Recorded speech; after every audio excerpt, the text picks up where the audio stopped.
Hey, welcome back. Today we'll be doing drafters. I was just checking my slow clocks. We're good there. Uh, gonna give it a minute before I get started. This thing's been feeling pretty good. It's got 847 people in it already over, I think, like 3 hours. So it should fill at a decent rate. So let's welcome everybody who's here, which is only Victor at the moment, but I'm sure people will be popping in here very shortly. So, some news that's been going on. Uh, Brandon Ayuk officially, like, they said that they don't expect him back till week 6, and we expected that, right? Like, if you're following this channel or any channels, you probably already knew that. What's up, No Cap? Thanks for stopping in. We have what's up, J Lives and Pepper Tony. Thanks everybody. I'm gonna let this lobby fill. Maybe not. But once this lobby fills, then I'll be jumping in. I don't have rankings on this site, or do I, or do I not? I do not. So, but I did play around with my rankings over on Underdog today. Um, so the Landon Dickerson thing also. What's up, Hartman? Welcome. So, like Landon Dickerson, yesterday it was reported that he was going to be out for the season, and then today apparently he's opting for surgery to hope to be ready for week 1. I don't know. Like, if he like that's a big difference, right? So, what's up, Thad? Welcome. All right, so we don't have anything there. We will go back to lobby. I mean, we might just end up popping in this one. Uh, it looks like it's filling kind of slow. I wonder how many of you guys are planning on jumping in. It filled. So we're in. And everybody's welcome to come on in. What are your thoughts on Mixons these days on drafters? I so he is a much worse pick on drafters, that is for sure. The thing is like, if he ends up starting week 1, he's probably a guy you need, right? Like, we have no timeline, no information, absolutely. So I he's not somebody I'm going to take much, but on drafters, like at 110, like if it's a team that you feel really strong about your everything, but like it's kind of a good pick at that point. Maybe like it's either a great pick or a bad pick, right? Like we don't know, so it's kind of a risk tolerance thing. If it's a team that you need, like I like playing the risky players like that myself. Like if I start a double elite running back and I'm going to be thinner at wide receiver, like I like taking the shot on players like Mixon. Then same thing with wide receiver. Like if I'm 5 deep by Chris Godwin, I tend to be more likely to take Chris Godwin on that team, uh, because I can easily replace the production earlier. Then like, I mean, and it's possible that you could, like, I'm not saying that Mixon's a great pick, right? Oh, hold on. I thought I was sharing the right tab. My bad. We need 9 more for the mini 3. Sorry, I was sharing the wrong tab. Uh, like I'm not gonna say it's a great pick. I took him accidentally. Actually, it it was like a UI error thing. I wasn't super upset with it, but I took him in a slow on underdog at 94. On drafters, he is a worse pick though, right? Like because it's total points, so every week matters just as much. So like for underdog, it's like he's just a better pick because we assume he's going to be there later. If they had any talent at running back at all on that team, like I wasn't big on Woody Marks coming out. I was very bearish on him, actually. I've been very bearish on Nick Chubb after last season. Just as a player, like if they had any talent or they trade for anybody, like Mixon has a very good chance to just be replaced, right? So it is a volatile situation. I think I would pull the trigger sometimes on that, and sometimes I wouldn't, kind of thing. Like I do think that if he ends up playing by week 3, let's say, so let's just go to this right now, since we're waiting. So this is fantasy points per game. I'll sort it. Joe Mixon was 9th at running back with 15.89 last year. Yes, he's going to be coming back off injury, right? But he missed 3 games last year, right? And they were reasonably early. He was still a really good pick on drafters, right? Like, so, and you're getting that price a lot later. I don't think he will repeat this, even if he comes back. Like, but even if he's down here around like Tony Pollard, like that's a solid pick at that rate. So what's up, Bendels? We are in a drafters $3 lobby. It may be a while before we get underway. We still need 7. So we need 7 more. And also, if you're new to drafters, use promo code WHO for a 100% deposit match for up to $100. I would appreciate it, and you will appreciate it as well because you will get free monies, and monies is good. But yeah, Lee. So like, you just have to take like on Mixon. Like it feels very cryptic though. Like they still haven't said anything. He's still on the NFI list. I don't know what I would be doing. Like I don't take him much, but I was also overexposed to him early. If I was underexposed to him early, I would probably be taking him a little bit. But what really matters are the nuclear weeks and the spike weeks, right?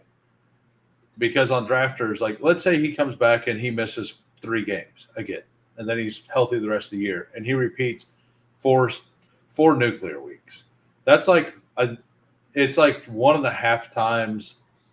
Nuke is 2 times the standard deviation. I think standard deviation was like 9 points, so that's like 2 games over. Or I think standard deviation was like, I don't remember what it was, but let's say it's 22 points. Like, I mean, we could just go look it up on Player Profiler, right?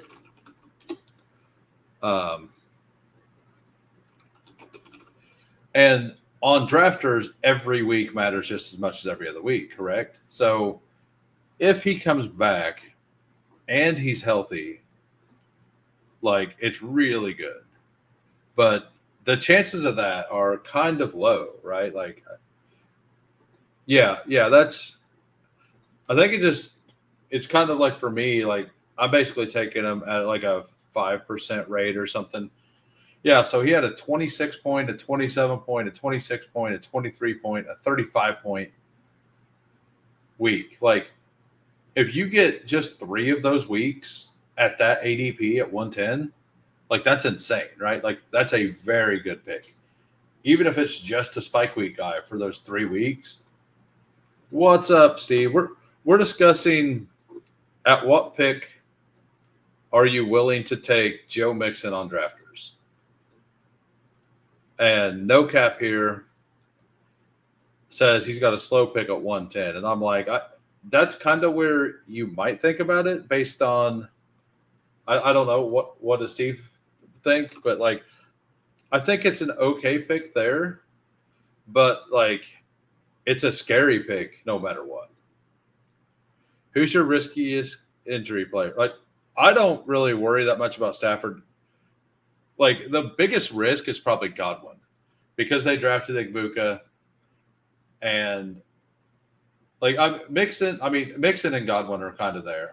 Stafford, I don't put into that category because people were worried about the joint practice thing, and it makes sense. I was a little worried as well, but he historically has like never been to like he's not been at camp or whatever, and then he played in the first joint practice, I believe, the last couple years. Um, so there, so I don't know. So anyway, we are in. We got the 12 hole. I am the Kai here at the 7. Louisiana Lightning at the 5. And I believe that is it. If you were in here and I did not call you out, let me know. Probably still tank over Mixon if you, yeah, like I think 100 is definitely viable. 110, I think, yeah. So his RBs were Chuba and Harvey, so he's even got 2 guys to supplement. Yeah, Louisiana Lightning, Kevin MacArthur. Uh, that's kind of what I was saying. Is I think past 100 on underdog, I think at like between 95 and 100, it's fine. And on drafters, I think 105 plus is kind of where I may be interested. And there's like, I would basically look at my team and think, do I need it or do I not? Like, and I just go on a whim at that moment what I want, right? Like, and let's go ahead and move down here. And we will remove the banner. So yeah, that's just what I think. Thoughts on the rookie running back so far in preseason? Steve and I are doing a show tomorrow at 2 p.m. We're going to go over every game of the preseason. I'm almost through all the games. I think I have 2 more to watch. There's definitely movement. Some of the rookie running backs I actually took Phil Moffa in a slow. I think that might be light, but I think that might be light. That yardage is low to me. Like I do think that Ridley's 1,100 plus, with probably like 8 touchdowns. But that's more because I don't believe in the rest of the offense. Like I don't believe in the rest of the receivers. And I definitely had fun with the poll question today. I don't know why. I seen his number was 17, and I'm like, just in the back of my mind, I was like, I wonder if he gets 17 receptions this year. I might start making that my theme for my my poll questions from now on is rookies with numbers that are kind of low or even a higher number. Like Luther Burden took 87, so like that's probably an under. Matthew Golden should definitely get 22. So like those don't count, but like there will be some that it definitely will work for. I'm back in on Puka, by the way, with Stafford back, and he looks sharp, they said today. So I'm fully back in on the Puka. Thanks for the feedback on Mixon. One other question. What are your thoughts on Cup on drafters? I'm fading him. I think he's a much better pick on drafters.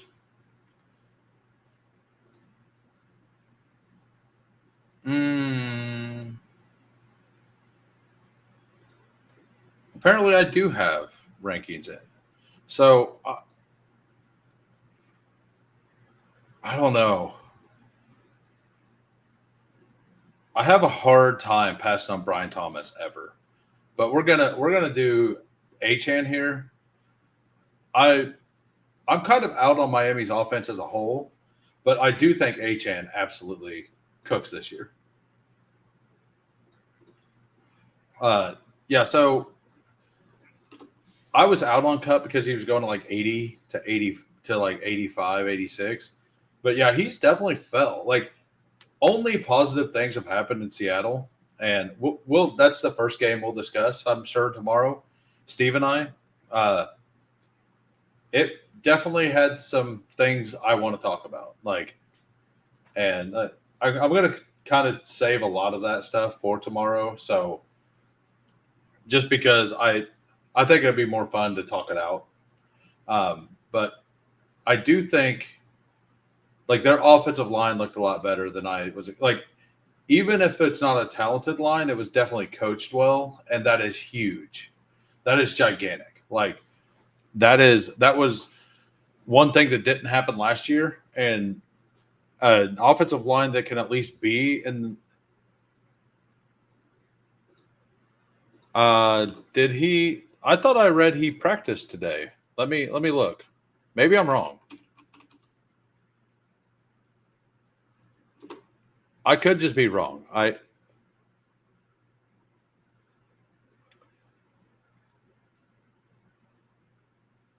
Oh, okay. I read that wrong.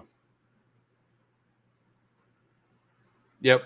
Yeah. No, I misread it. My bad. Sorry, everybody. That Stafford did not practice, so he did not look good. So that's why Puka fell. That makes sense.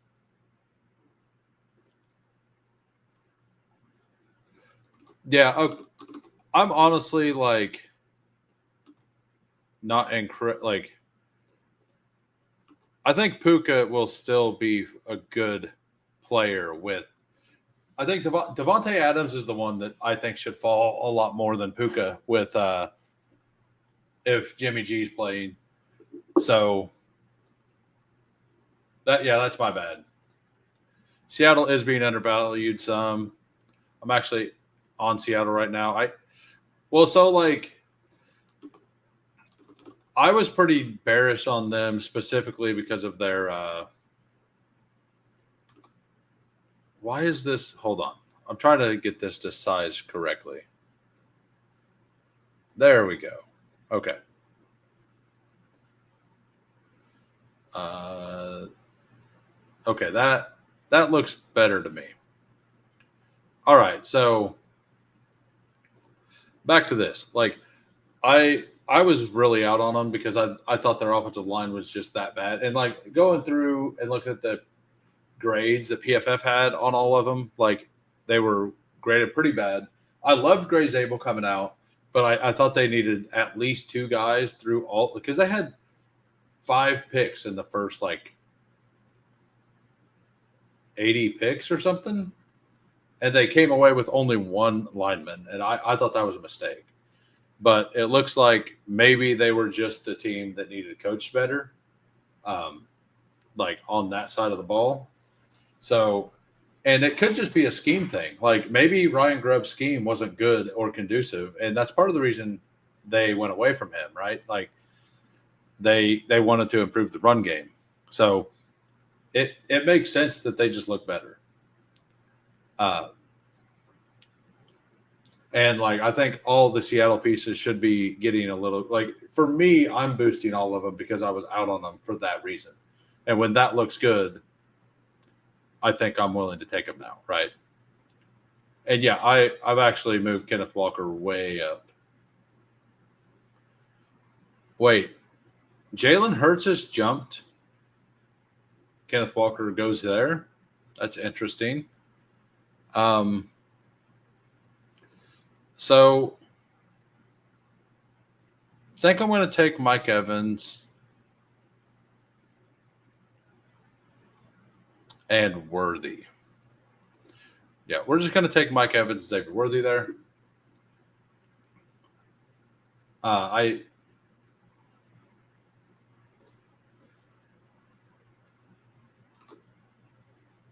Nico Drake Adams. Nice. Yeah, he does he? I've not seen a picture of him. So do you see the 49ers are yeah, I did see that. I posted it in my Discord just a minute ago. Yeah, I just misread the Stafford thing.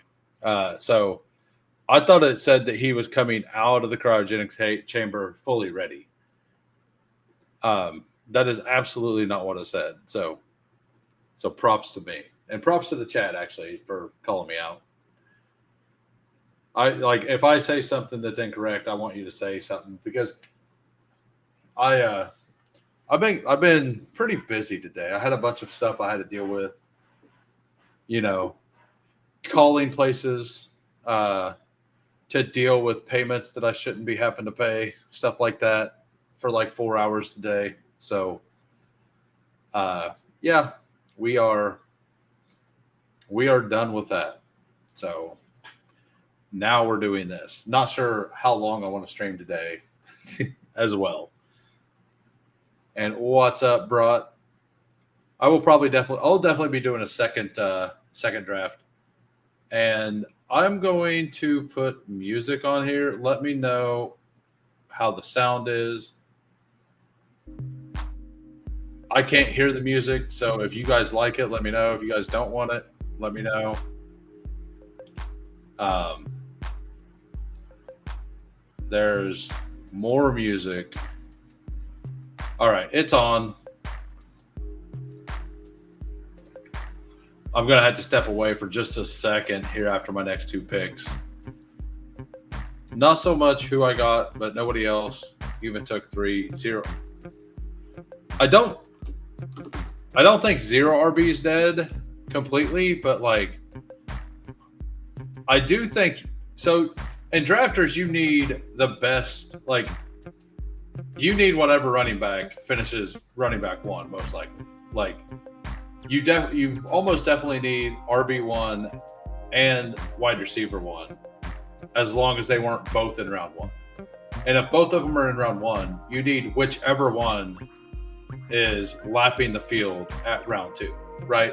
So I think that like hero RB is kind of where all of the zero RB drafters have went to. Like that's what I'm doing. That's why I took Achane over BTJ. I about did it. And if I would have taken BTJ, I would have just taken Brees Hall there.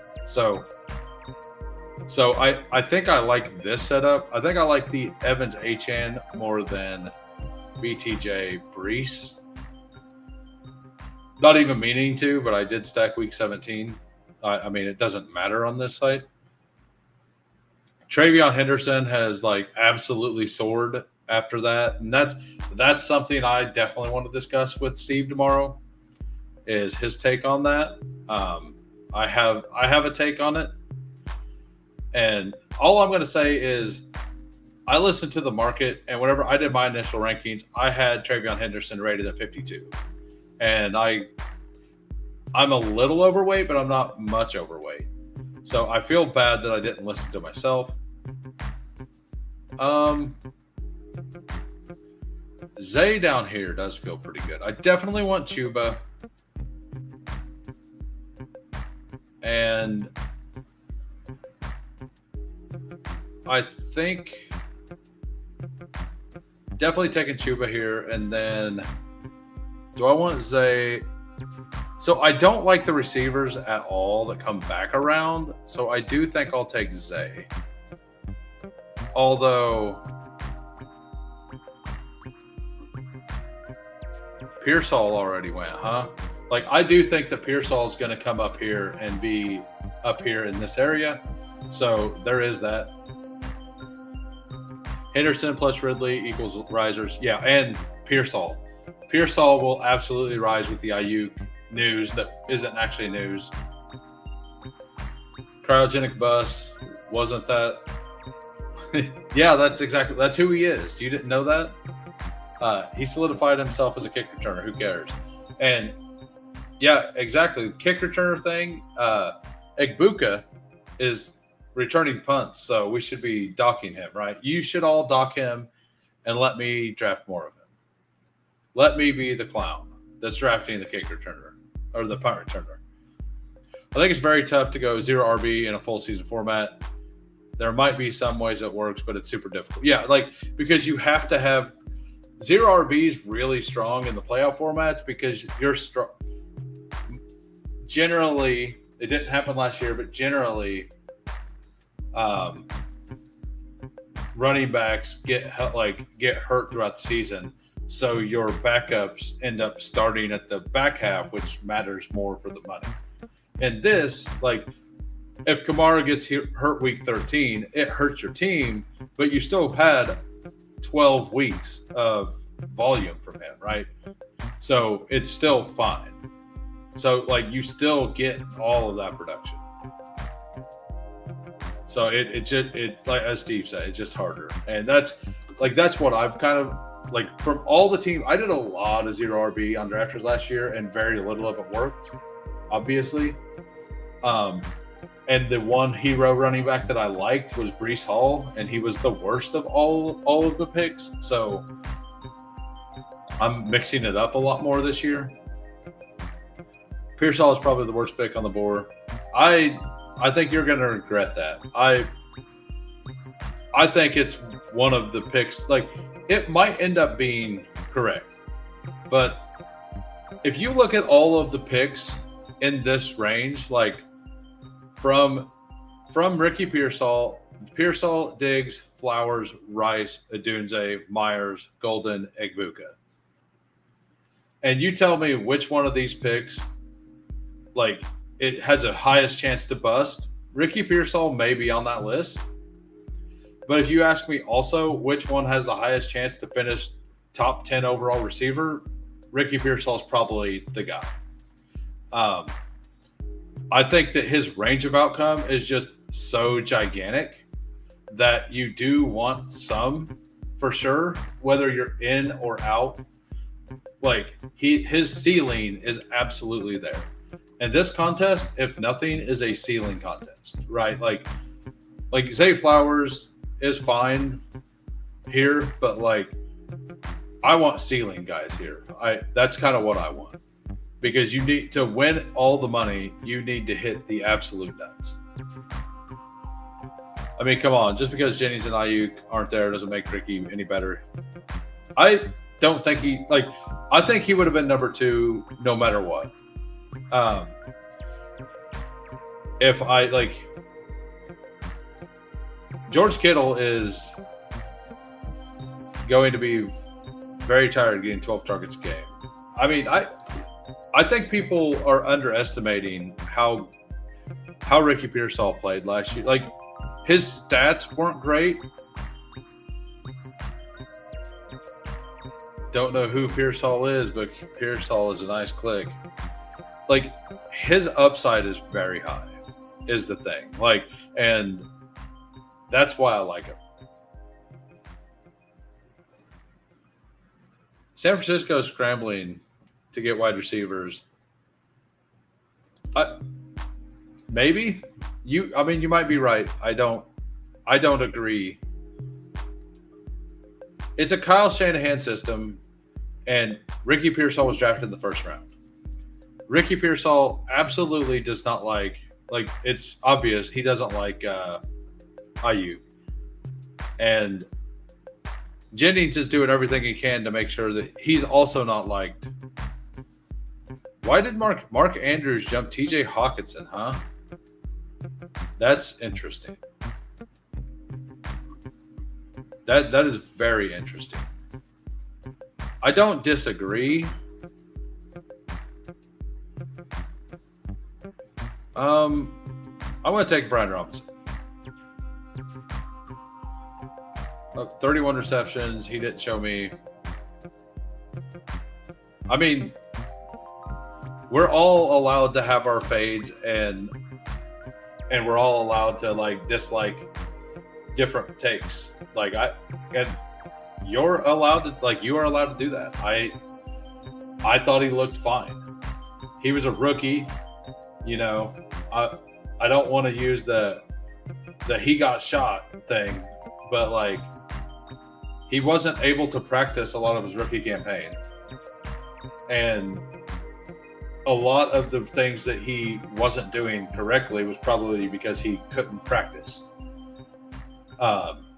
And missing time as a rookie is very detrimental generally, which is one reason why I've taken some Judkins lately because he's at 160, 170, but I don't like it. I don't like it. The reason I was out on Torrey Horton was because I didn't think he was going to be able to be at camp. Now that he's at camp, I'm solidly on him over MVS. So I'm okay admitting when I was wrong on something. And Pearsall not being able to practice basically all of last year had to affect his ability to learn the game, right? And his synergy with all the players. So, or with Brock Purdy and everything. So that's one thing that I think is being overlooked a little bit, is a full offseason being able to work with Brock Purdy and the Shanahan offense. Actually be like, yeah, he was held out of a practice with the hamstring thing, but like that was, as Shanahan said, fully precautionary. So I'm in, and I'm going to stay in. And if I die by this, like I'll die by the sword, right? Like I'll have my exposures, I'll have guys I like, and if they're not good, I'll just eat it. It's fine. Like, and not taking players is that same sword, right? Like, I could easily get. There's a couple players on the board that I could easily get just completely like toasted by. So, who is a player you smashed that has risen the most? It's probably Hampton. I've been on the Hampton bus forever. What's up, Big Draft Energy? I was smashing Hampton in the big board at 60 over and over and over again. Like if you go by ADP, like if you're doing like draft capital stuff to where like a raise from 30 to 25 is worth more than a raise from around 20 to 14, you know? So like nice. That's awesome. Yeah, I don't know what, like I've chased Hampton up the board too. I do take him a lot less now, but I never wanted to take James Cook over Hampton, so I never did. So I'm low on James Cook, but I have like 18 to 19% Hampton across all formats, basically. The Becton, or not Becton, I keep saying Mekhi Becton, not Mekhi Becton. Rashawn Slater thing is very bad. Like I don't know why I keep saying Becton. It got in my head, but the Rashawn Slater thing it's not great. But it's not the worst news either. Like it could, like it's actually pretty bad to the worst news. Like yeah, that's bad for their offense as a whole, but they are good at coaching. That's one thing that I'm interested in this upcoming week in preseason is how does their new left tackle look? And I haven't looked it up yet. I'm assuming they're going to keep Joe Alt at right tackle and not slide him to left, but we'll see. Since synergy matters so much at offensive line, like moving Alt to left tackle for the blind side would, if they're planning on running right a lot, they probably want the chemistry between the guard and tackle to be there.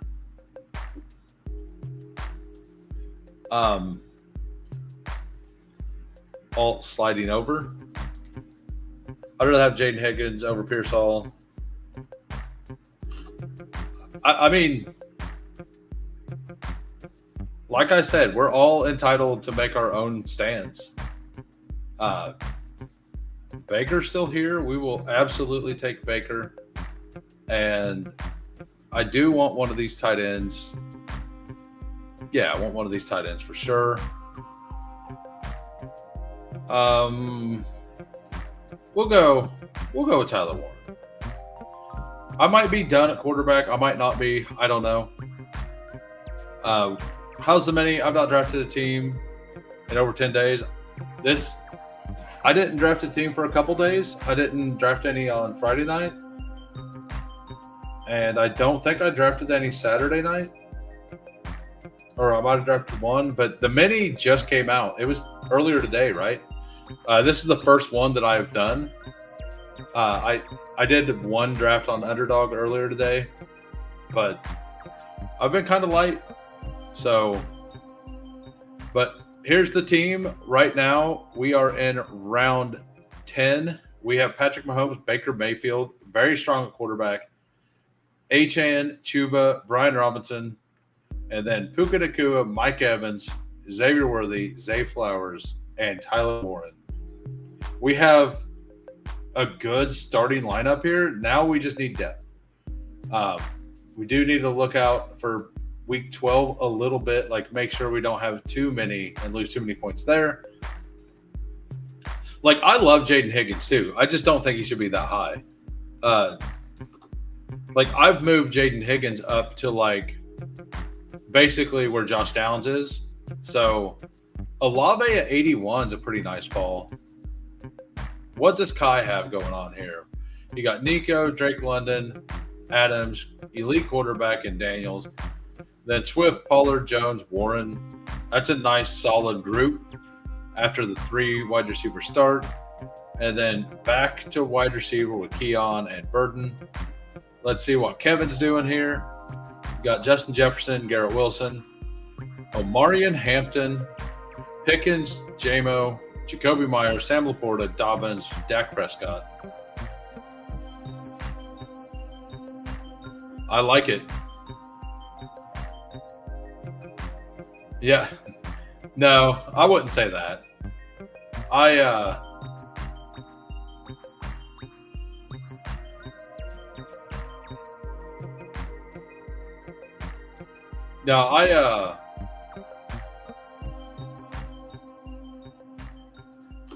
knew I wasn't going to perform well that day because my mind was it was one of those days where my mind was cloudy all day. Like, that was the same day I took the 4th quarterback on stream.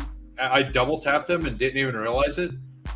That I was like, so I knew I was going to perform bad that day. That doesn't mean that he didn't perform well. Like, he still performed well. And like, the contest had changed from whenever I played the time before. Like, the original way they played it. And that got clarified at the beginning of it. But it used to be like whenever he didn't get a question, if I didn't, like, the steal was only to steal points. It wasn't to get the board. So, like, I actually don't like the new system at all because, like, I knew pretty much every question, like, not every, there's like 2 questions that he answered that I was kind of lost on. But most of the ones he got were the ones that I also knew. So if you just take all the high questions, yeah.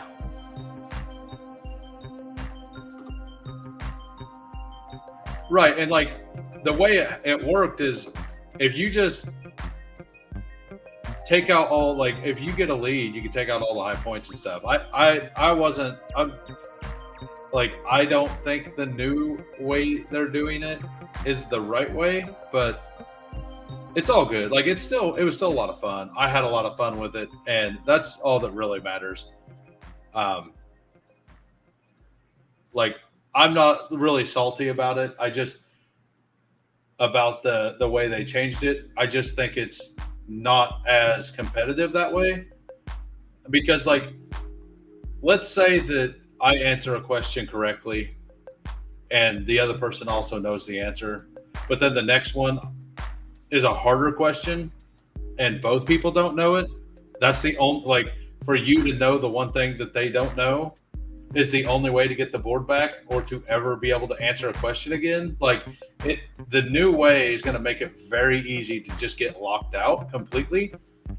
And I'm not a fan of that specifically. But even with that being said, I would absolutely do it again.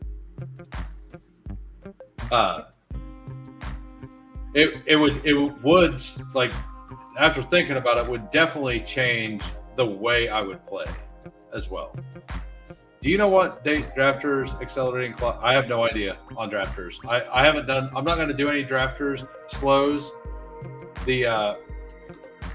Because I don't like how it spams your top bar. um, at all. So I don't do the slows on drafters. Fast only. Steve booked for the 24th. I mean, if you need somebody at any point during the day, I'm. What day? What day of the week is it? Is it a Friday? If it's a Friday or a Saturday, I'm pretty much I can't do it, but I would be available if you want on other days. August 28th, 2-hour pick clocks. Slow draft registration will close September 4th. 15-minute pick clocks. That's gross. Thank you for finding that information, sir. Saturday to Sunday, 12 p.m. That's the days I work. So it like only in the evening I'm sure the time slot I'd be available is one of those that everybody's available. But the 23rd to 24th. So I did get good news. From work, I mentioned it yesterday to Felix off stream, but like we do what they call decommission. So like whenever business is slower, they move back. It basically like instead of Friday, Saturday, Sunday, they'll move because we have a Friday, Saturday, Sunday crew and then a Saturday, Sunday, Monday crew, and they split them to where I'll be working Thursday, Friday, Saturday, and I'll get Sundays off, and then the other crew does the other way. So basically, the end of this month, I have all Sundays off. So I basically just gained 8 days of vacation. Pretty nice. Pretty nice. Little. I could do 7 p.m. or like 6 p.m. I could be there, but late kind of thing. Because I work an hour away and I get off work at 5 p.m. Central. So it would be 8 p.m. Eastern. Would be about the only time I really could. Like that's literally like the only time I'm available on weekends is around then. On Sundays, it's a little different. What time are you starting at noon and ending at noon? Got it. I'm trying to avoid slows. I've basically just decided I'm just not going to do as many drafts. What's up, Chad? Way to go on the 24-hour stream. I mean, I will definitely put your stream up and help you out whenever while I'm at work. So on this team, I do think I want to take another tight end here. Probably, I think Algiers a good pick for this team. He should be good enough to help out with those bye weeks. I like my receivers quite a bit. So I'm going to take Hunter Henry and Tyler Algier there. Algier's just there to help through the bye week since I have double 12 and double 14.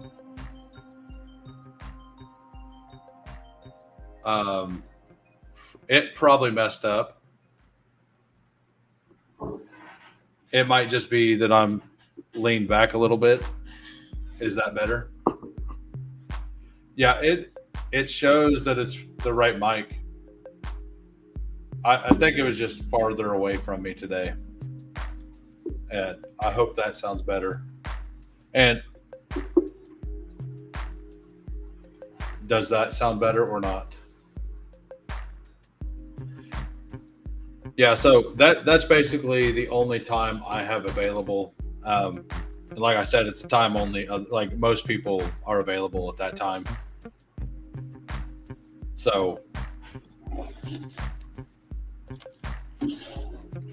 as people found out yesterday, weekends don't work well for me. I never noticed that the PPR Tyler Dynasty draft started, so I autoed the Dynasty draft. Apparently, uh, got a whole bunch of players that I like refuse to draft. It's great. Uh, and like by the time I realized, like I already had a guest lined up. Like I lined up a guest because I didn't know the draft was going, so I didn't know it was a thing. So I wasn't going to be rude and push a guest off because of a dynasty draft that I wasn't aware of.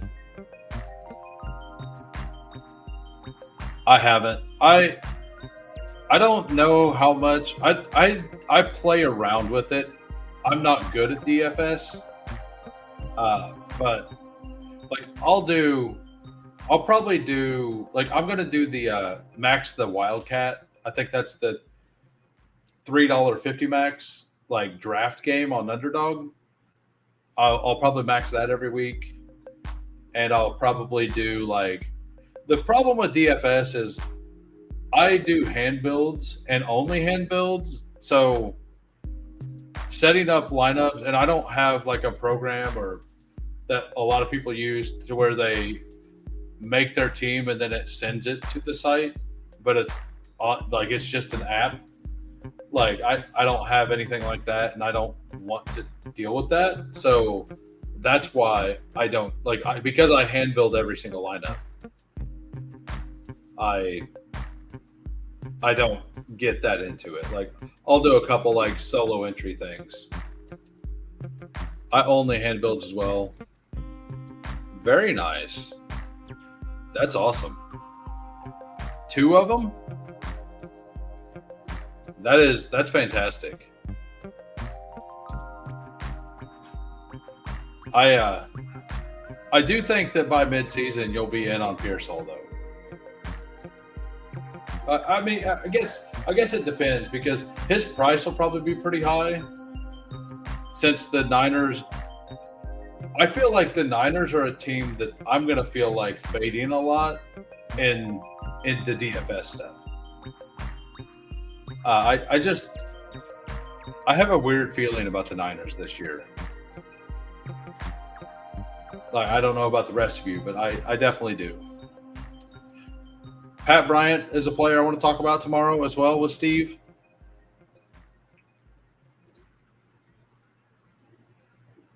So the Bengals came out and said they want to use two tight like 12 personnel a lot more this year. So Noah Fant, I think, is going to be very draftable. I think he's a very, very draftable player right now. Jack Besh is live in like the 20th, 18th, 19th round every time now. So this team right now, I think I definitely need more wide receiver.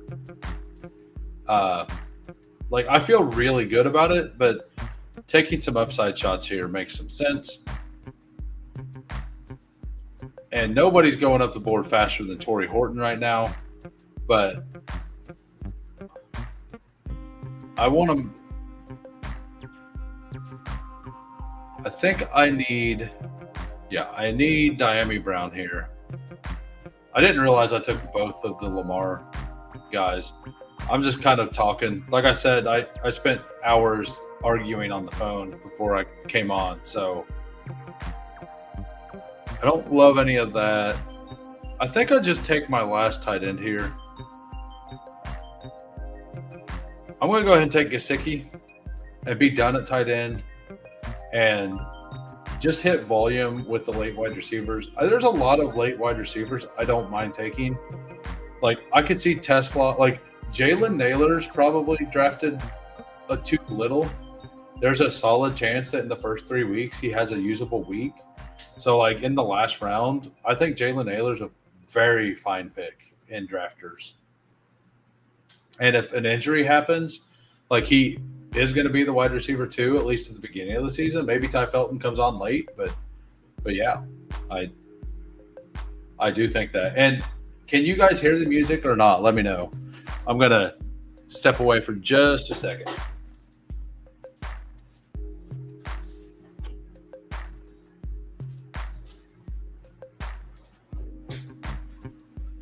So yeah, they. I forgot to move my fan to face me.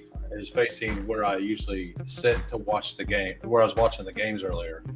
So sorry about that. Sorry for the dead air. All right, good. I I tried to listen to it on my headset and talk, but man, I can't. My ADD, like when I hear things, like I focus on it. Like I can't read it. I can't read anything with sounds going on. Like I just can't.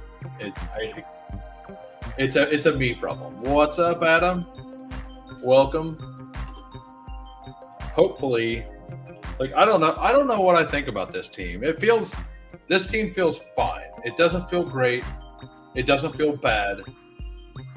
It feels like it could min cash kind of thing. Like it doesn't feel elite. Uh, what do you guys think? So this vote, we got 21 votes, and the poll question is: if you haven't voted, go ahead. It is very close. We might be moving to a different poll question here in a minute. Does Chimere DK get more than his number in receptions, which is 17? And then the answers are absolutely he ain't no scrub, or no, I don't want no scrub. So I'm going to probably do a lot more flavorful poll questions from now on, like to start the stream. I think I have one for tomorrow already. So just something that it entertains me, and that matters. So we got I don't like the running backs, but I'm a picky RB guy, so not drafting Puka, just a player. I'm taking a stance on Fady personally. So you and I have a lot different portfolios because I'm very in on Puka and I'm very in on Ricky Pearsall. Yeah, that's exactly how I feel about it. It doesn't feel great. There hasn't really been.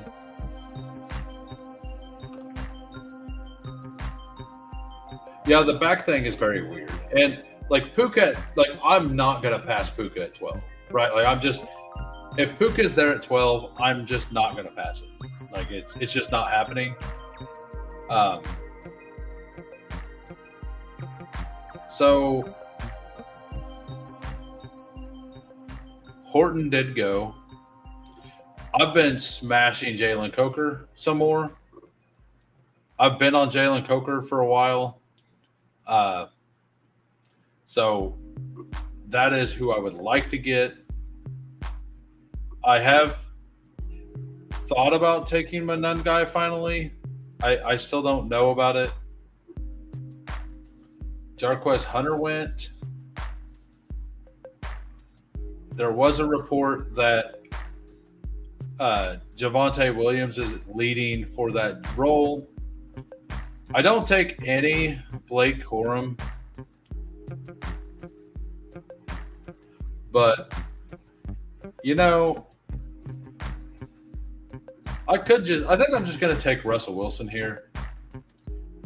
I have Scattaboo, so I'm just going to take Russ Wilson as a third quarterback. Probably don't need to. I'm still out on Royals for the most part. Maybe I'm wrong, but staffing needed an epidural and a woo-woo healing chamber seems not great. Yeah, you're right. I misread that tweet. I thought it said after the cryogenic chamber he practiced, and that is not at all what it said. Maybe I was just wishcasting it. I don't know. I just need TDs with my first pick. I understand the pick being just not T and the team construction. I'm taking running back first round. Okay, so you're really out on it. Got it.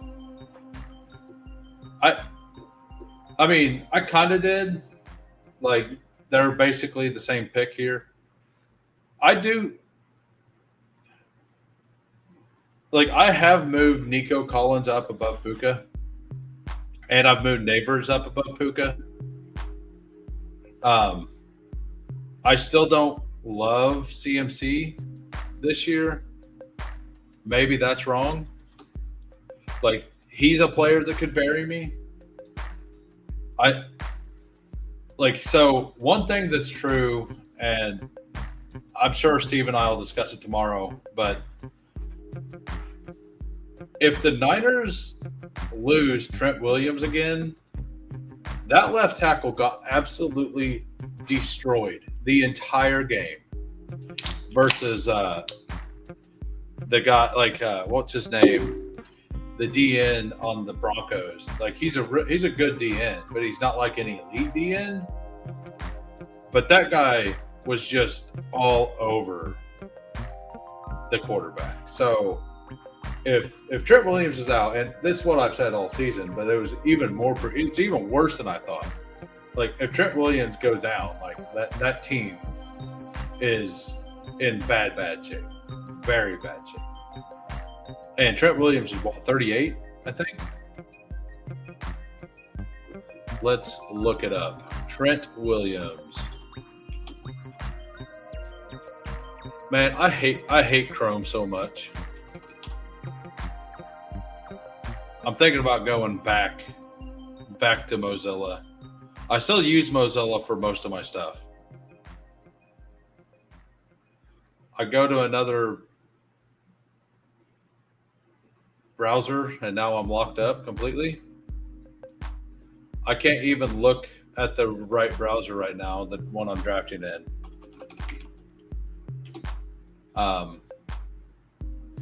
Hopefully the stream is still live.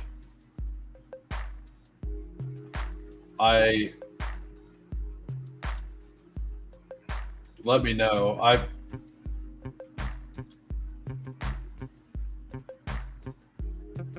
can't even access my stream stuff at all. Like,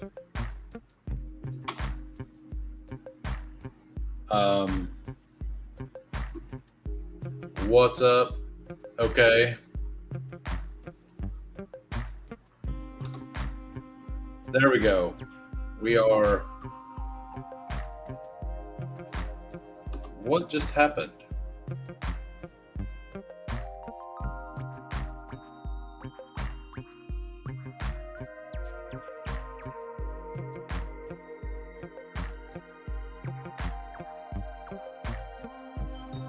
Hey, I'm back. My Chrome crashed. I went to a separate web. Well, yeah, my Chrome crashed completely.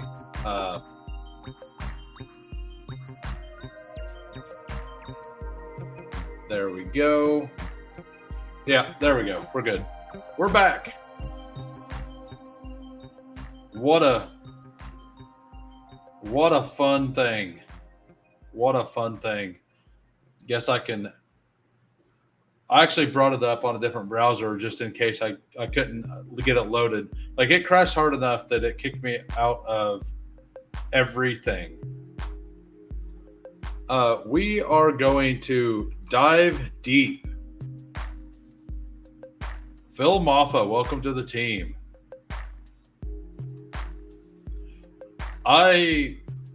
That's how little I believe in. All right, we got 3683 here. We got Patrick Mahomes, Baker Mayfield, Russell Wilson, Achan Chuba, Brian Robinson, Scattaboo, Tyler Algier, Phil Maffa, wide receivers, Puka, Mike Evans, Xavier Worthy, Zay Flowers, Rashad Bateman, Diami, Coker, Adonai Mitchell, and Tyler Warren, Henry, and Gesicki at tight end. It's a team. It's a solid team. It's not a great team, but it's a solid team. I don't think it's elite. I don't think it's bad. It is what it is. What is his picture? I haven't. Oh, nice. Adam, your guess is as good as mine. Getting in the dark place out there. I mean, it's Jonnu Smith, right? or Jalen Warren or Pat Fryermuth. Arthur Smith's going to figure out a way to play 4 tight ends at all times. All right, I will go over Louisiana Lightning's team here. You got Dak Prescott, Jared Goff, Hampton, Dobbins, Benson, Judkins at 164. Taking a random shot down there. I get it. I do it. I don't like it. You don't have to like it, but mixing it and there is a chance that he does play 13 games this season, and that he smashes like 5 of them. And if that happens at 164, he may be somebody you have to have. Woody Marks, Will Shipley, DJ Giddens. Wide receivers: Jefferson, Wilson, Pickens, Jamo, Jacoby, Mooney, Horton, Turpin. That is a fantastic wide receiver room. So, taking the shot there to try to get back makes sense. Sam Laporta, Dallas Goedert, and Dalton Schultz. Yeah, it's a solid team. It's kind of like my team. It's good. It's not weak anywhere. But it doesn't stand – the wide receivers do kind of stand out. But, yeah, I think – taking the shot on Judkins there makes sense whenever you don't feel comfortable with your room. Sometimes you just need a shot. And then Kai, you got – I think Kai may be here, may not. We got Jaden Daniels, CJ Stroud, Michael Penix, Swift, Pollard, Aaron Jones, Jalen Warren, Jerome Ford, Rashard Smith. I almost took Smith and decided against it. I have a lot of them. Nico, Drake, Devontae. Then you stop. Keon, Luther Burden, Thornton, Slayton. I love the texture. 3 guys that are guaranteed volume. Another guy guaranteed volume. And then just some big swings in Burden, Thornton, and Malik Washington. And Slayton also has spike weeks. And then we got Chig, Theo, and Ben Sinnott. Going with the Zach Ertz leads the guy to victory in year 2. So we'll wait a minute and see if this fills. Yeah, I wasn't stoked about my team, so I think Kai's team was better than both of ours. But yeah. Adam just scrolled, and eventually Pittsburgh wide receiver will show up. Maybe not, though. I mean, it's still not too late for wide receiver 2 of Pittsburgh to be Allen Lazard, right? That can still happen, right? All right, we are entering a new lobby, fresh lobby, best ball, $3 mini. Join if you want. Yeah, we have but if Aaron Rodgers has any say, it'll be Allen Lazard. And I look forward to those days whenever Allen Lazard is there and everything's right in the world. Aaron Rodgers is living his best life. So that's what I'm hoping for at some point. Not just for comedy. Not for Aaron Rodgers or anything like that, but just for pure comedy.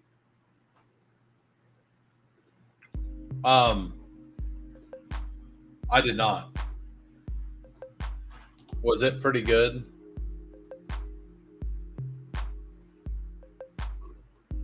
Let me see if I can find it.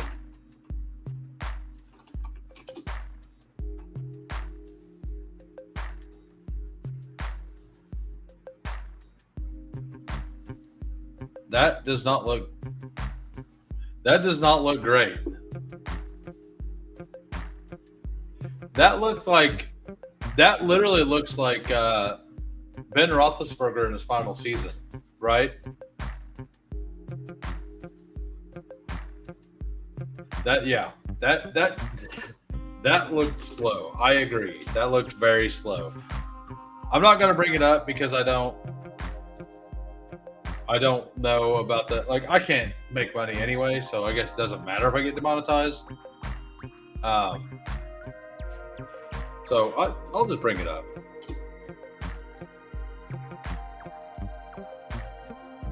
So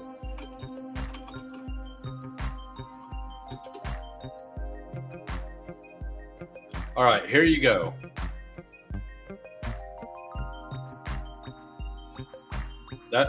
All right, that was so fast. I know you guys didn't see it, so we're gonna play it again. There you go. See, look at that. Are you guys in? It looked like he just didn't want to be there. Like,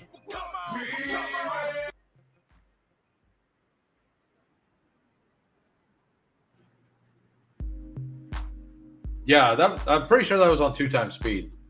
Like that, we had to play the clip twice because I know you missed it the first time. Like, right? Like, yeah, that's. I mean, we don't expect him to be fast. I could not be more out of the Steelers. Like, I've been fading the Steelers pretty much as a whole. I'm semi-fading the Dolphins. Like, it just something doesn't feel right with the Dolphins this year. Waddle had a minor injury as well. I haven't seen anything on that. Apparently, I added a T into the word injury. That's winning. Winning right there. We got the 103. Kai's at the 8. Brat's at the 10. Quill for life at the 9. Rick Cruiser at the 2. Hallie Hawks. Tighten up 2K. So we got a Coolers at the 7. I don't know how I missed that. So we got 1, 2, 3, 4, 5, 6 members of the Who crew in here. One of us will have a good team. One of us. Steelers will run and play defense. However, Rodgers is good complement to their managing side of the game.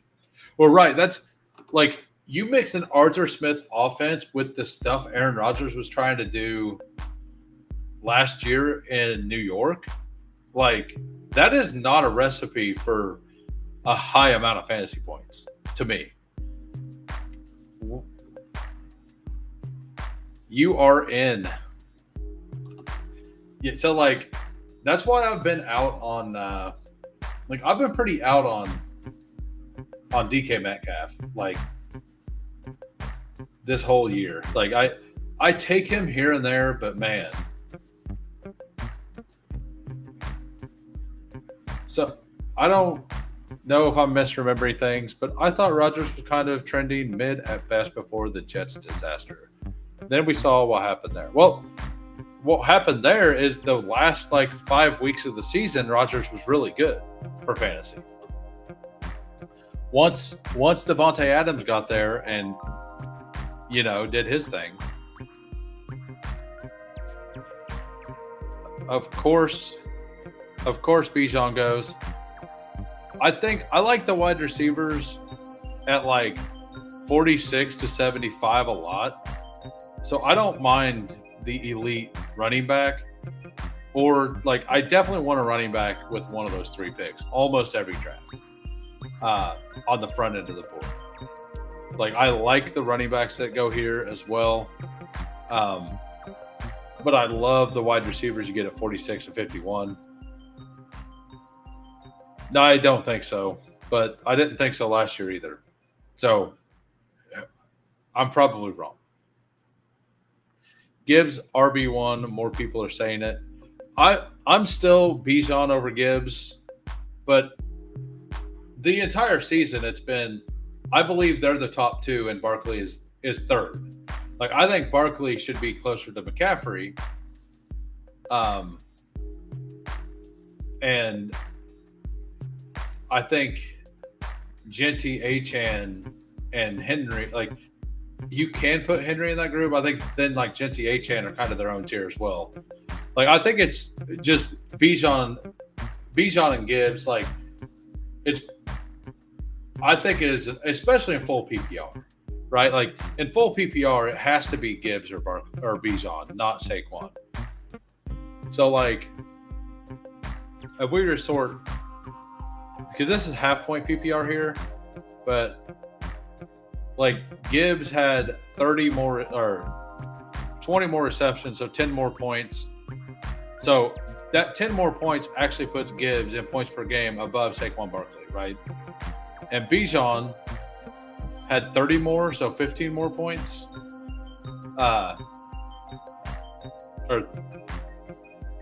So 30 more points, right?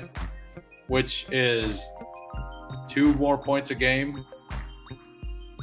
So that puts him basically equal with Saquon in full PPR as well. So in full PPR, Gibbs and Bijan in points per game were very similar to Barkley.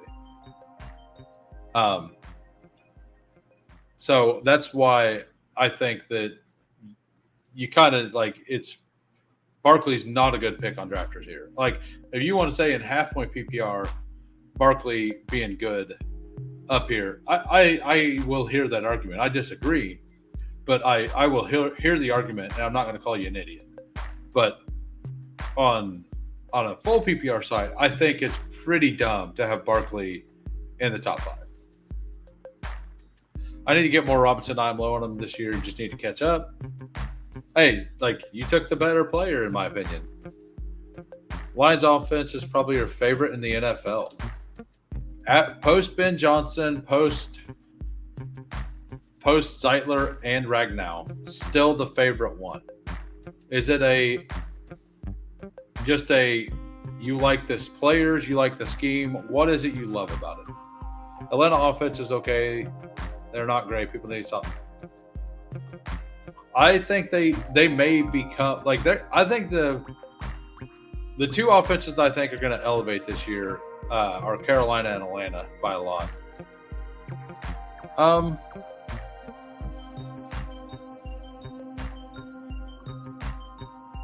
Yeah, I'll take Brock Bowers here. Why not?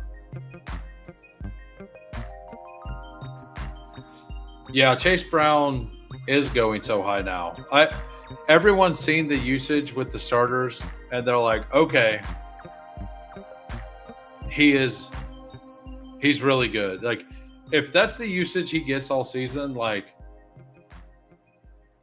he's gonna break fantasy. And the drafts he was going in the 3rd. Like Chase Brown could be the player that breaks fantasy in all those drafts where he went in the 3rd. Like that could happen if there's a repeat of what we've seen in that game. You know, like there just is. It's just a chance that happens. The NFC South floor production of fantasy should be interesting. Well, like, yeah, because they have no good defenses, right? So all of those teams are going to play 6 games versus bad defenses. And that's the main reason I'm actually Bijan like over. And like there's a bunch of reasons I'm Bijan over Gibbs. And it's very minor. Gibbs is I think if you ask me which one has a chance to have a 25, 26 points a game season like CMC did, I do think Gibbs is the answer. But if you ask me which one is most likely to score 21 points a game, I think it's Bijan. Like to have a similar season to Barkley's last year, I think that one is Bijan Robinson. I think like the absolute nut had to have him season, like yes, that would be Gibbs. But you have a little bit of that and a lot more floor with Bijan Robinson. Like, to me, like he could be RB1 for sure, and I think his floor is much higher than Gibbs. Now, Gibbs, like I said, has the ability to be that CMC league-winning season as well. If that's the case, Chase should cost you your 3rd-round pick as well based on his usage.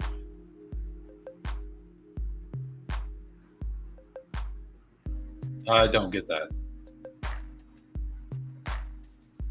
I mean, it's only the usage with the starters that matter. All they did is handed the ball off to Chase Brown and threw the ball to Jamar Chase, and they had 1 target to T. Higgins. Like, That's exactly what everybody expected. Uh, but they didn't expect they expected more passing and less Chase Brown. To you, Gibbs is the safer. Uh, I understand that. That's actually a fair point. Um, I'm one of those that I believe the Falcons are going to have a very good offense. Like I really do. To the moon. He dropped his pass. Now he's out for revenge, right? He dropped the pass. He's out for revenge. But yeah, I think there's it's a very fair argument, Bijan versus Gibbs.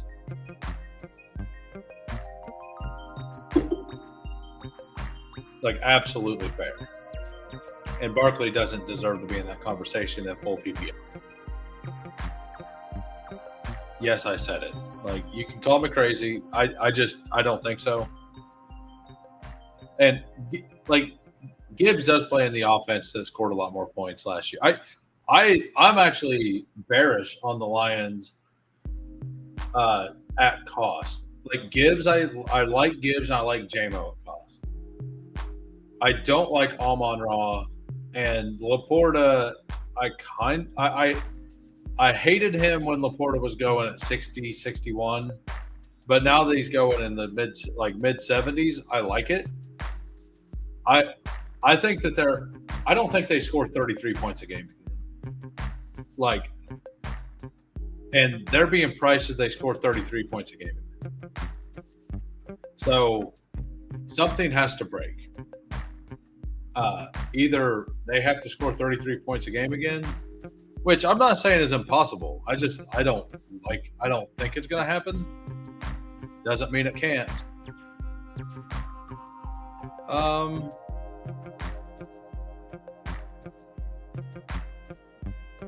Let's go. Kind of want a wide receiver here. I like the receivers to come back around. DeAndre Swift is going at 51. You guys can have DeAndre Swift at 51. Like, you can absolutely have all the DeAndre Swift at 51. Like, good luck.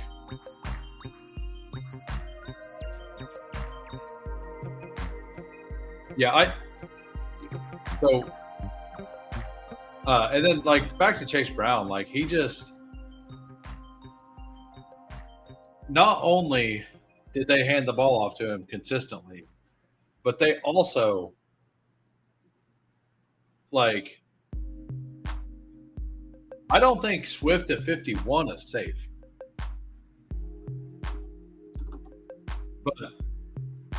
But, I will have zero Swift in this contest if he's at 51.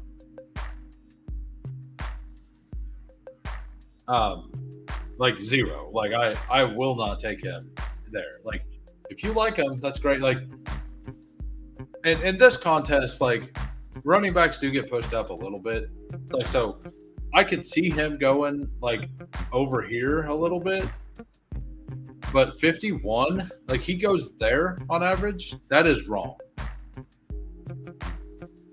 Yeah, so we all assumed that the Bengals defense was going to be bad.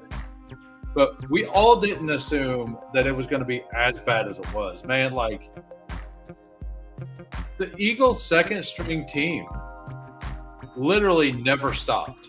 They just absolutely waltzed right through them over and over again. And there was never any sign of life from the Bengals defense. So it's, as we were as I was predicting, I was predicting them to be in 30 to 30 games all season. I think it may just be 35 to 40 games all season. I think it's that bad. And yes, is that an overreaction from week 1 preseason? Maybe. That's the thing. They could actually be worse. They could actually be worse. They had their starters out there, minus I believe Trey Hendrickson still has not signed, right?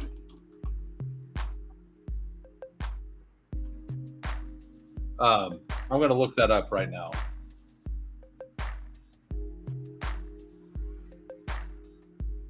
Yeah, I don't. No new contract. August 10th. So he's been engaged at every practice from the sideline. So he's going to camp, but he's not practicing. I'm catching streams live today, left and right. Nice. Welcome to the Who Crew, W for Omega, one of the members of the Who Crew Discord. If anybody is interested in the Who Crew Discord, they can reach out to me and I will give them the information. Matthew Golden should be getting a big bump right now with the Jaden Reed walking boot stuff as well. That's some cryptic stuff. Like just randomly showed up with a walking boot. Bengals secondaries will be awfully and their tackle. Yeah, and yeah, I can't stress how much. Like I might even chase Brown all the way up to like I think I would take Chase Brown over Derrick Henry right now. Like as bad as it looked. Like because Chase Brown has receiving upside too. And especially in a contest like this where the DJ Quill defending their pick after I was dogging on Swift, like he caught 42 passes. I'm going to take him here. No, I was saying down here is awful. Like over there, I could see an argument in full PPR. I'm not doing it, but I understand it.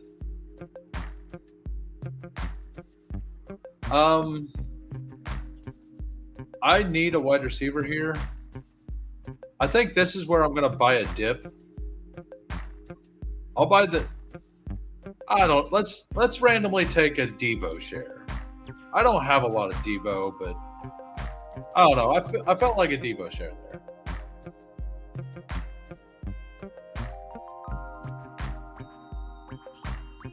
It was 2 series, game 1 of preseason. How many starters were even playing on the D? The Bengals wanted to start every. The Bengals started Jamar Chase, Joe Burrow, T. Higgins. You're telling me they didn't start their defensive starters? Well, the thing is they projected to be awful anyway, but it looked worse than awful. I guess Swift in the 5th is okay if he's your 3rd running back. Well, I know Hendrickson wasn't playing. That's all I know. Let's look up.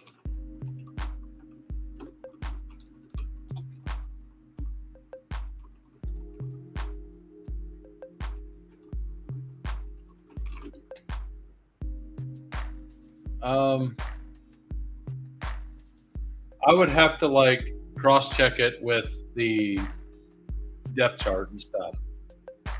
There's nowhere I see to be able to just look that up. So,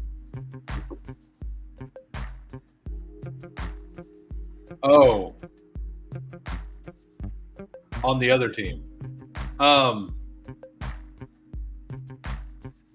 the Eagles didn't start any of their starters. I maybe some offensive linemen, but they didn't start their offense at all. Like Jalen Hurts didn't play. I don't think Devonta Smith played.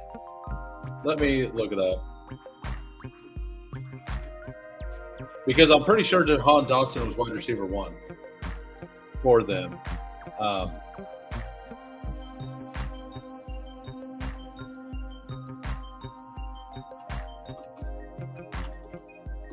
I'm looking it up right now. We got. Whoops. Bengals Commanders this week. Talk about no defense. All right, so player stats, Eagles. Will Shipley, Powell, Dillon, Robinson, McKee. Nothing. Yeah, nobody. They didn't play any of their starters. All right, so we are back here. I don't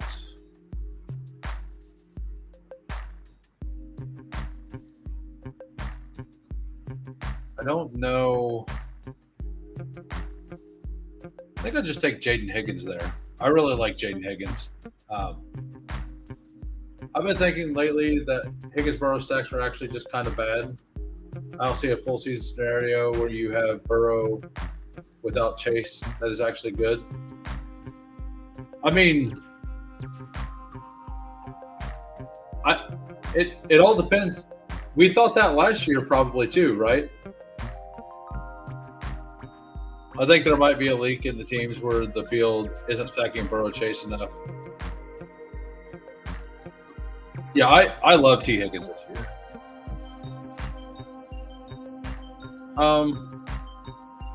We're just going to go ahead and pull up Dak. I don't get to much Dak, so we're going to go ahead and just do that. Sorry, doing around. So I mean, that's a good thought experiment too. Like, so on drafters specifically, I agree with that a little bit more. 91 receptions. I don't do my own projections yet. I'm going to look into how to do that here pretty soon. But that makes sense. Like just from a feel, I'm saying 85 to 110 catches for T. Somewhere in that range. I think the absolute floor would be 80 receptions if he's healthy. Just because of how bad the defense is going to be and how much they target. Joe Burrow feeds his players, especially if they're going to run more 12 personnel, as they said they were thinking about doing. If they start running more 12 personnel, that actually makes T. Higgins better, right? Because that means only him and Chase are the wide receivers, in my opinion. And that's better for Chase Brown as well. That's better for all the players that are drafted early in the draft. 6 point, about 6 receptions a game feels right. And 15 games played. So when do you do your projections? Do you just do them once a month? Do you do them? How often do you do them? And are you constantly going in and tweaking your projection numbers slightly? Because I'm assuming you do it. Because I watched the projection series with Ben Gretsch and Leone, so I'm assuming you basically do plays per game mixed with percentage of pass versus run, and then probably a sliding scale on what percent volume you think Chase Brown's going to get 80% of the workload, what that turns out to be, kind of thing, right? I'm just kind of curious. I've never messed with doing them. I definitely want to. During the regular season, I'll probably start or early next year, I will probably start at least messing around with learning how to do that, because it's something I think I would have a lot of fun with.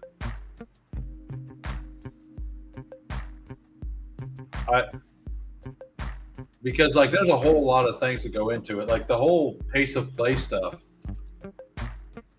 That's just from an outside perspective. The Steelers feel like they could be a team that only runs 58 plays a game or something, or maybe even less. I think they're gonna And what league average is what, 63, 62 or 63? Yeah, I've been one of those pulling up Tank Bigsby. I don't know what everybody else is doing with ETN getting most of the workload or not. I don't know how I feel about it. I don't know if it's believable to me, if it's not.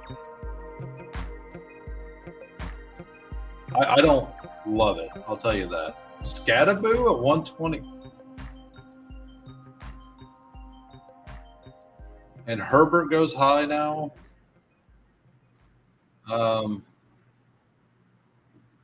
Well, I'm going to reach down and get my boy here. All of these. Jordan Love went at 113. He knows. Took Jaden Reed even with a walking boot. Like, are you sure you want Jaden Reed in the walking boot? I'm pretty scared on that. Like, I'm pretty scared on the walking boot stuff. But I really am. Like, that feels pretty bad to me.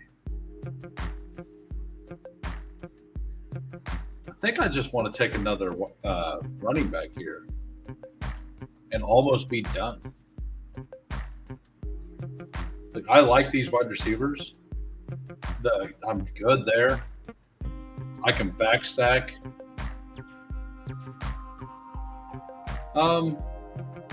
Something I haven't been taking much of is Sampson. I think I'm just gonna take a share. Like, on a team like this, it kind of makes sense. Gibbs and then some guys. I'll add like an Eckler to this team or Rashad White or something. I know White's hurt, but I think it's fine. Like, I think he's still a fine pick. He's been falling because he's hurt as well. I don't do projections until around this time of year, but there's a lot that goes into it sometimes. Yeah, I'm definitely interested. I'm definitely going to mess around with it. I have to learn a little more about how to maneuver through Google Sheets before I can really do that. But it definitely sounds fun. Everyone gets walkie boots in the preseason. It's like a badge of honor in the preseason. Maybe they're doing the whole like superhero reveal thing. They're just like, hey, Jaden, how about you? Like, I'm Matt LaFleur. I hate wide receiver one term. So how about you just traipse around in a walking boot? Like, we're not going to play you in the game. So why don't we just troll everybody and have you walk around in the walking boot for no reason? That way everybody can think that Matthew Golden's wide receiver one here. But it's actually you, guy. Maybe that's what's going on. I could see LaFleur hates the wide receiver one thing so much, mostly because they've never had one, or he's not had one. Was he there with Devontae or not? I think he got there after Devontae. Maybe I'm wrong. How do I feel about the Patriots O-line? I think they might be pretty good. Yes, I agree. I think that's one of the most underrated things for the, like, I've got 20-some% Drake May. I've got like 10-11% Travion Henderson.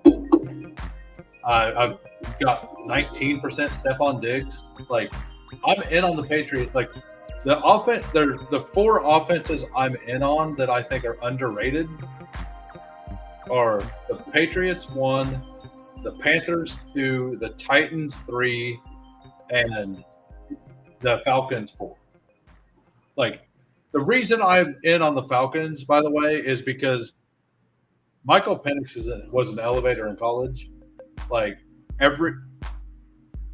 And I think that I just think that their O-line is better than people think as well. Well, like, the problem is that, yeah, they are. Like, it's so easy to just click Drake May in every draft. Like, just take Drake May. Like, and that makes taking Steph Diggs feel so much better, right? Like, just take Steph Diggs early, and Who cares if you give up a little bit of ADP there? Because you get like possibly 2 rounds of ADP, maybe 3 of where Drake May should be going. Like, I think Drake May should go like where Bo Nix does, like in my heart of heart. That's why I have so much. I mean, if Jared Goff makes it all the way back, I'll take the Jared Goff to. Here we go. The RG5. What did the RG5 do? He's about to take my guy. Like, I will take Jared Goff stacked with just a running back at pick 142. That's an easy click. Sometimes things work out. Patriots, from a pure talent perspective, at wide receiver makes them a mid-wide receiver room and caps the ceiling of the offense, in my opinion. I think the Pats play defense and run. I could see that. Yeah, Goff is basically Drake May. He's not being serious, Peppertoni. He's definitely joking. I could promise you he's joking. But if he wasn't, he deserves to be made fun of. Yeah, you did. You absolutely did. Just trying to be a nice guy out here. These streets are ruthless, guy. Absolutely ruthless out here. So what's the ADP people take Trey Harris now? I took him earlier today. Very late.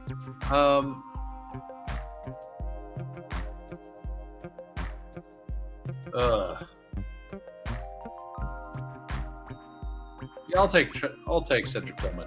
I took Trey Harris at like 168.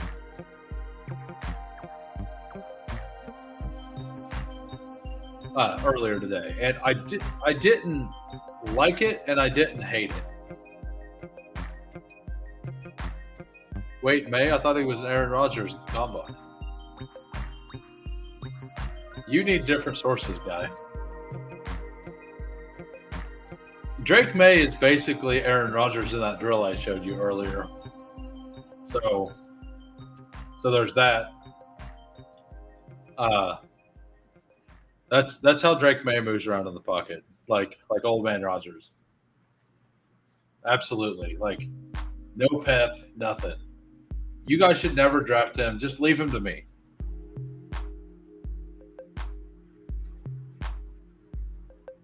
Yeah, exactly. Yeah, just. I mean, we all know that Aaron Rodgers does whatever he wants in the offseason. He has to be. He needs checked for drugs. Like, he's on some kind of steroid right now. He has to be, right? Aaron Rodgers has to be on some kind of steroid after that video. That's.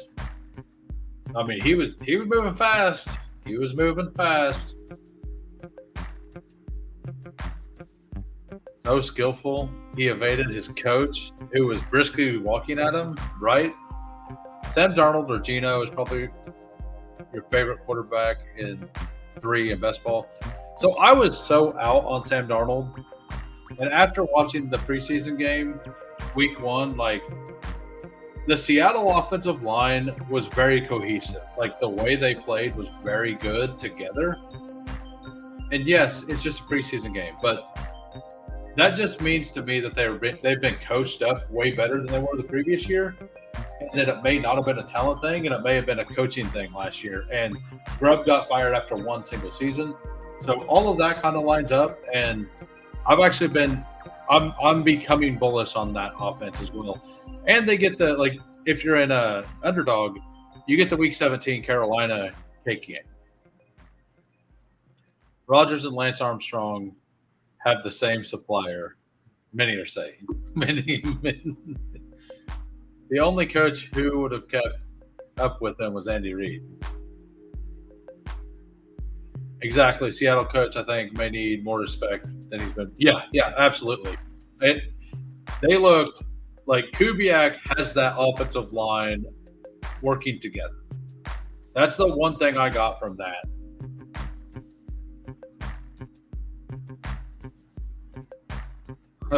Full Lance drugs actually worked. I mean, this draft, if I get Gino as well, oh, I don't. I was saying I wanted Eckler. If A. Rich falls back, I'll take him. If not, I'm not that worried about it. I'm fine with Dak Prescott, Jared Goff. I don't love it, but I don't mind it either. And I will take a. Was there more news on great progress, just like last year? Before 1 week later, he had to get a surgery. Mike McDonald. There's a contingent of Ravens fans who would love to find Harbs. Oh, to fire Harbs and promoted Mike. Really? That feels crazy. Yeah, like it could, like for sure. The problem is that I don't have the only Goff stack I have is Gibbs. That feels a little weak. I do plan on getting Tesla later. I might just take him at 195, honestly, just to make sure I get it. But if A. Rich is there, like I'm taking A. Rich with those two quarterbacks at 170. I feel like this team feels a lot better than my first team. Got Bowers carrying the load.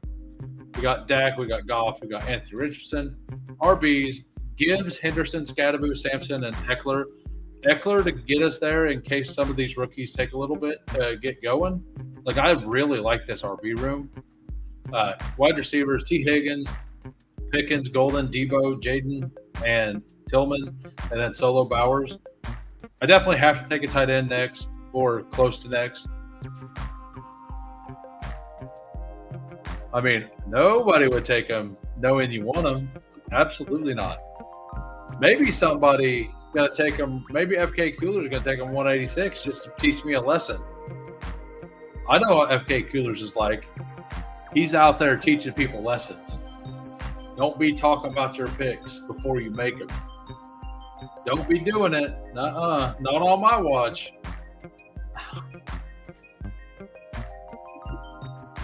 I mean, if you need some rushing upside, you're out of, like, Aaron Rodgers is still available.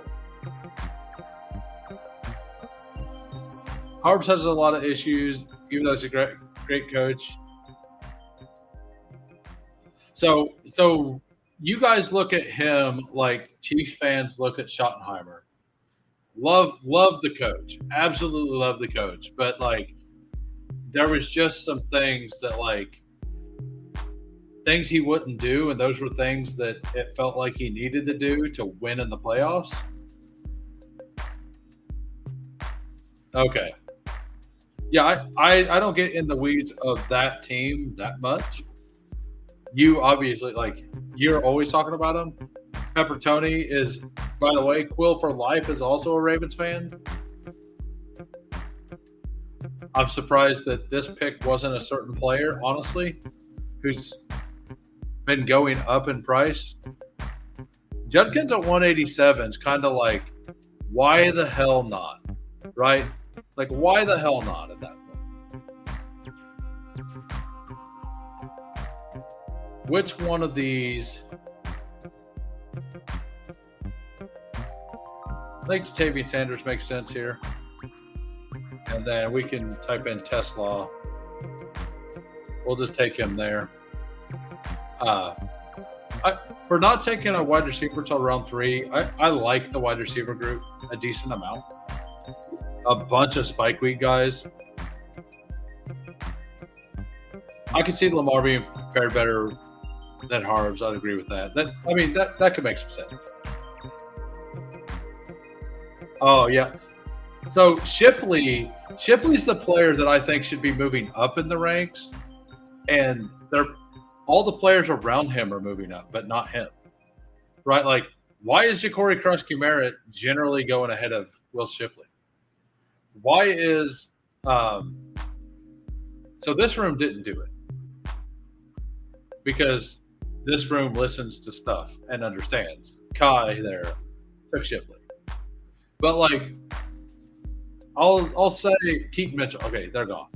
So Keaton Mitchell is going ahead of Shipley on underdog right now.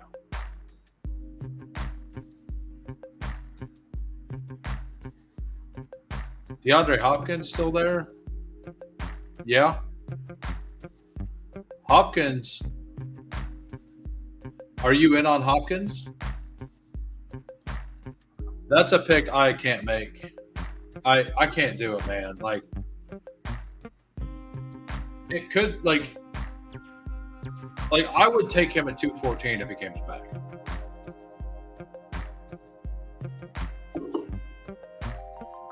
Like I will say that the Isaiah Likely injury is probably good news for Hopkins.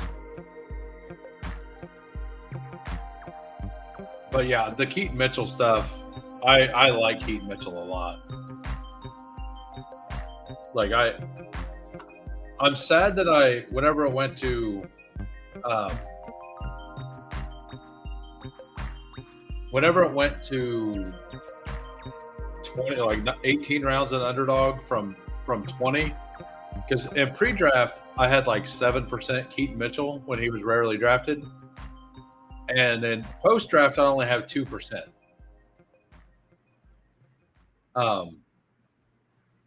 So, but I have more in the 20 round format here.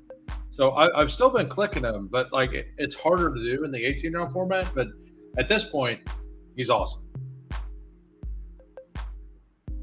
I like getting Hopkins if I got Bateman and Keaton Mitchell, your value piece of that offense. Yeah, I've been a little out on Justice Hill this year. Yeah, brought what is it, 42% Keaton Mitchell or something? Feels like a decent amount. And by the way, if you're new to Drafters, you can sign up using promo code WHO, capital H, 2 little O's, for a 100% deposit bonus match for up to $100. And also, if you are watching this channel for the first time and you like it, please make your way over to YouTube. If you're over on X, look up the name Who Hames in YouTube. I'll pop up. Give me a sub. I'm 2 subs away from 300 right now. I got 298. I would love to get to 300 by tomorrow. Like, I think tomorrow I will, but like, you gotta make me do it. Like, so this room, he fits very well as well, because I have the rookie there, the rookie there, the rookie there. So, like, for this room specifically, I really do like him, like the way he fits the room.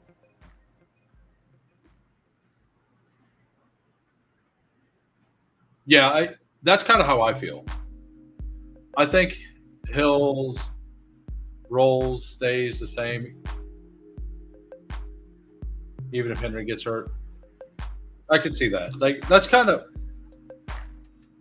like Hill to me is Ty Johnson. That's kind of what I view him at, is Ty Johnson.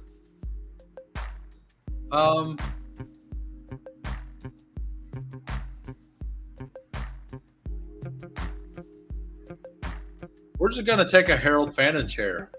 Why not? And then I'll just take a flyer RB at the end of this.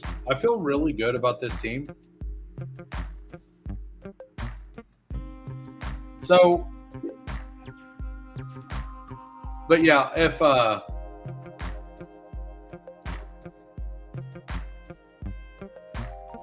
think this is gonna be my last draft today, though. Tomorrow I'm gonna have a long stream. Tomorrow I will be on earlier than usual. I'm gonna be on at 2 p.m. Central with Steve Schaup, and we're not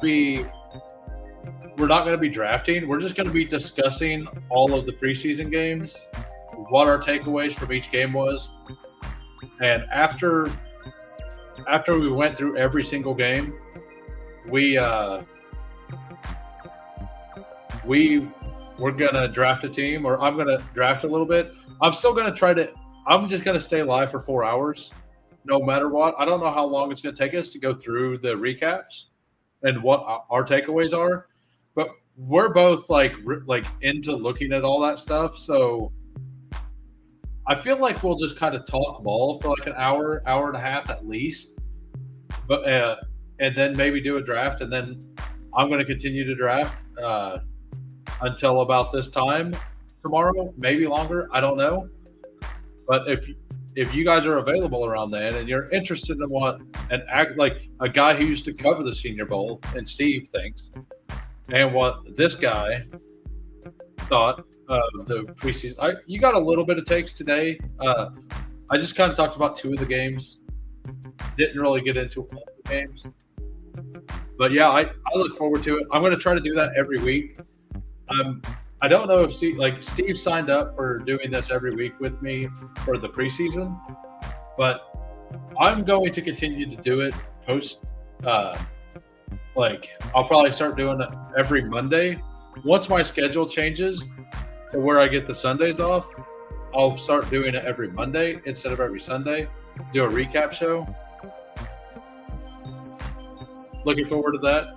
I haven't asked Steve if he wants to do it all season. I'm assuming he'll say yes, but I'm going to do one every week no matter what. So that's going to happen. But for preseason, Steve has definitely said that he wants to do it all 3 weeks. Like I said, I assume that, and we'll figure something out for afterwards, but I'll have to talk to him tomorrow afterwards about that. If Henry goes down, it's the Lamar show. I mean, isn't it the Lamar show anyway? So, what's your take on Ollie Gordon now? Like, I've been mixing Ollie in at a very small rate anyway. I've been mixing in Trevor Etienne in a small rate. I should probably start mixing in Kendre Miller a little bit as well.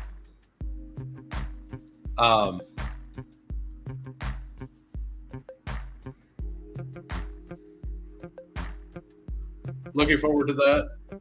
Yeah. Exciting. So you are in on Ollie. Like, Ollie feels like a good dart throw that's not going to be owned a ton. I don't like. I mean, if Brashard Smith's still here, I take Brashard Smith. Like, no offense to you, Ollie Gordon, but my Chiefs player, who's also a possible PPR scam, is available at the last pick of the draft. Yeah, I know people are scared, but I'm fine. All right, so we got another 3-6-8-3. We got Dak Prescott, Jared Goff, Anthony Richardson. Running backs, we got Jahmyr Gibbs, TreVeyon Henderson, Scadaboo, Dylan Sampson, Eckler, and Brashard Smith. I really like the Texans room. We got Jahmyr as the stud, another possible stud, Eckler to get us there with the 4 rookies. I like it. Then wide receivers, T. Higgins, George Pickens, Matthew Golden, Debo, Jaden Higgins, Tillman, Tesla, and the old trusty vet DeAndre Hopkins. Tight ends, Brock Bowers, Jatavian Sanders, Harold Fannin. I probably didn't need a third, but I really like taking a Harold Fannin or a Rondé Gadsden on a Bowers team. Looking through the Superflex stuff yesterday, a couple weeks ago, tight end flexed a lot more than you would think, even in Superflex. So I think going 3 tight ends is probably the play in all formats, or in all drafters formats, because it's going to be easier to hit regular flex and Superflex, right? And a lot of those were 3 late tight end builds. So I think just doing that makes sense. And I was glad you could join as well. We will review anybody's team who wants it. We will start with Quill. We got a 3-6-8-3. Where do you get your ideas? Jalen Hurts, Brock Purdy, Daniel Jones, battling me on the Anthony Richardson. I think both of them start games this year, though, so I think it's fine. Christian McCaffrey with Purdy, DeAndre Swift, Jordan Mason, Ray Davis, Rico, and Giddens. So Rico Dowdle is somebody who's randomly falling all the time now, and I don't get it. It doesn't make sense. Like, everybody wants to support across merits and stuff. I would recommend just take more Rico, take more Shipley, take those players, like instead of the guys, especially in the new contest. Like, I get it in the main where the other teams have been drafted, but in this, take the guaranteed points. AJ Brown, JSN, Jalen Waddle, Keon Coleman, Romeo Dobbs, Alec Pierce, Jalen Naylor, Jacob Cowing. I like that. That's a pick that very few people make, and I liked him coming out last year. I'm curious what your actual take on that. Is that just a dart throw, or is there a reason? Were you big on Cowing last year? Then Colson Loveland, Dallas Goedert, and Britton Strange. And I know you did it because you have Brock Purdy. I was looking at the word and couldn't even formulate it. We had Dallas Goedert and AJ Brown double stacked. Yeah, I see why you wanted Shipley a lot now. Yeah, this is a very solid team. I like it. Brock always wants reviewed. Yeah, I like it. I really do. I took it, I think, a single time in Big Boy. Yeah, it makes sense. Just a dart throw. Take some Watkins, take some, like, especially in a 20-round format. Like, it doesn't hurt to take a player like even DeMarcus Robinson, right? Jacob Cowing. Like, D-Rob gets picked quite a bit, but if a Cowing or a Watkins does well during that suspension, it's going to be hard for Robinson to come in and play, I think. Like, I think they'll want the young guy in there. All right, Broad's got Justin Fields, Drake May, and Aaron Rodgers. Got the three highest rushing upside players in the league. We got Breece Hall, Kenneth Walker, Tony Pollard, Jaden Blue, Jarquez Hunter, and Ty Johnson. Ty Johnson's a very fine pick in the last round. Brian Thomas, Puka, Diggs, Mims, Kyle Williams, Jalen McMillan, Adonai Mitchell, and Demarcus Robinson. I love the two wide receiver and then just build depth. Like, get two anchor receivers and then build depth. Those teams feel so good. Sam Laporta, Andrews, and Jonnu. That's a lot of firepower there. Flexing tight end isn't bad. Like, some people think it is, but, like, I was seeing, like, in that data I looked at for the top teams in the Superflex, teams were flexing 20-point tight ends often, like twice this season, basically.